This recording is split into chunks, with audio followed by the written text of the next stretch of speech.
this week's Outside Looking In, we talked to Gunter Taws, president of the European Chamber of Commerce in the Philippines, on how the labor group's demand to end illegal contractualization in the Philippines would impact how foreign investors do business in the country. The European Chamber of Commerce in the Philippines supports the government's plan to end illegal contractualization in the Philippines. However, ECCP President Gunter Taws says the regularization of workers should be done on a case-by-case basis. He explains there are companies that need permanent workers, while there are also firms that only need seasonal employees. For their part, labor groups are set to stage a massive protest on May 1 to call for an end to labor contractualization, as well as higher wages for workers.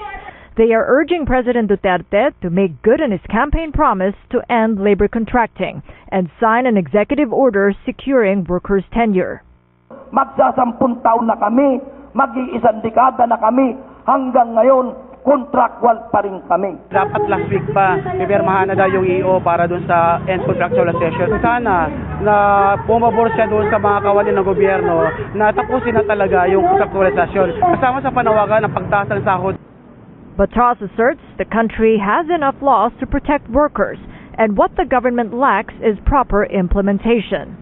If you look at the executive order and the discussions that are ongoing, we have established that the laws exist. It's just a question of implementing them properly. And I think that's where we should actually look at it and stop these illegal practices or stop practices wherein people look at loopholes on how to get away with what they do. Taws admits European firms in the Philippines also employ seasonal employees. He also warns foreign businesses may be forced to halt operations in the Philippines if the government would require all companies to hire permanent employees. For European firms, it comes as a very natural thing to treat labor fair, because that's what we do in Europe and that's what we are used to by law. So, based on the records, I think we have about 500,000, 600,000 people employed by European firms in the Philippines, and I would not know of a single violation. But of course, a number of companies do use outsourcing or subcontracting from other firms in order to fill their peaks. Some firms have indicated if the labor situation would be that they are dictated and mandated to hire people permanently, some of them have indicated we have to look at other countries and see where we can move in order to curb the problem. So we might or might not see migration of some firms outside of the country.